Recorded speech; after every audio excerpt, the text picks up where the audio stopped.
वो कौन सा समीकरण जिससे मध्य प्रदेश में 150 सीट जीत सकती है कांग्रेस?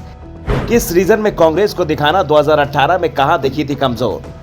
राहुल गांधी का दावा, एमपी में हम 150 सीट आराम से जीतेंगे। राहुल के दावे पर कमलनाथ ने कहा कि आसानी से मिलेगी जीत। शिवराज का पलटवार, मन बहलाने के लिए ख्याल अच्छा है।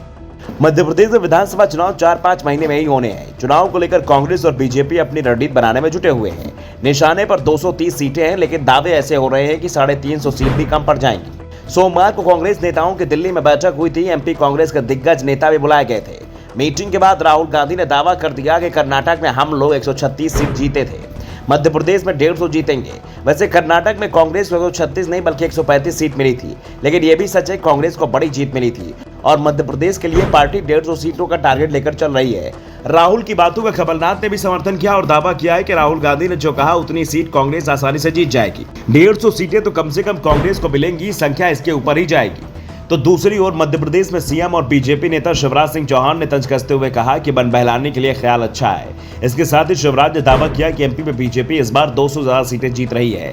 बात अगर 2018 के विधानसभा चुनाव की करें तो 230 सदस्यों वाली मध्य प्रदेश विधानसभा में कांग्रेस को 114 और बीजेपी को 109 सीटों पर जीत मिली थी। यानी कांग्रेस बहुमत से 2 तो बीजेपी 7 सीटें पीछे थी। ऐसे में इस बार दोनों ही ओर से 150 और 200 सीटों के जो दावे हो रहे हैं उन्हें पूरा करना आसान नहीं दिख रहा है, लेकिन ऐसा भी नहीं है कि असंभव काम हो। बात कांग्रेस की चुनावी तैयारियों करें तो कांग्रेस की सबसे बड़ी चिंता ग्वालियर चंबल रीजन को लेकर है। 2018 में यहां की 34 सीटों में से कांग्रेस के हिस्से 26 सीट आई थी। बीजेपी को सिर्फ 7 और 1 सीट बीएसपी को मिली थी।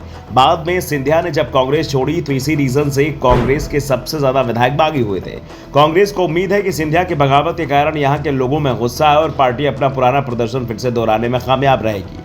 महाकौशल को पहले से ही कांग्रेस से गढ़ माना जाता है। 2018 में कांग्रेस ने यहां पर 38 में से 24 सीटों पर जीत हासिल की थी और इस बार कांग्रेस को उम्मीद है कि ये टैली और सुधरेगी। इसकी वजह यह मानी जा रही है कि आदिवासी वोटर्स बीजेपी के प्रभाव में नहीं आया है। इस इलाके में 8 में से 5 जिले आदिवासी बाहुल्य है जहां कांग्रेस का प्रभाव है। यही वजह है कि कांग्रेस चुनाव अभियान की शुरुआत महाकौशल से कर रही है। जबलपुर में आगामी 12 जून को प्रियंका गांधी की सभा व रोड शो आयोजित किया गया है। ऐसे में कांग्रेस को उम्मीद है कि महाकौशल से 30 सीटें आसानी से जीती जा सकती हैं, लेकिन कांग्रेस की नजर सबसे ज्यादा जिस रीजन पर है वो है विंध्य रीजन। इस रीजन में 30 सीट है और पिछली बार कांग्रेस को सिर्फ 6 सीटों पर जीत मिली थी, लेकिन हाल ही में हुए नगरीय निकाय चुनाव में कांग्रेस को जबरदस्त सफलता मिली है। कांग्रेस ने बीजेपी के गढ़ रीवा में महापौर का चुनाव बड़े मार्जिन से जीता। सतना के नागौद, अमरापाटन, सीधी के चुराहट, रीवा के हनुमना में कांग्रेस को नगर परिषद बनाने में सफलता मिली। इसी तरह से मालवा निमाड़ की बात करें तो इस रीजन में सबसे ज्यादा 68 सीट है, जिसमें बीजेपी को 29 सीट मिली थी, जबकि कांग्रेस के 3 बागियों को जोड़ दिया जाए तो यह संख्या 37 होती है। अब कांग्रेस की कोशिश है कि इस संख्या को बढ़ाकर 50 के आसपास पहुंचा दिया जाए, जिसमें पिछले विधानसभा चुनाव में विंध्य के अलावा कांग्रेस का प्रदर्शन जहां सबसे कमजोर रहा वो था बुंदेलखंड। यहां की 26 में से कांग्रेस के हिस्से में सिर्फ 7 सीट आई थी। ऐसे में यहां पर प्रियंका गांधी की सभा कराने की तैयारी चल रही है। कांग्रेस को उम्मीद है कि प्रियंका की सभा का सकारात्मक असर पड़ेगा। Bureau report, the Navdarpan news.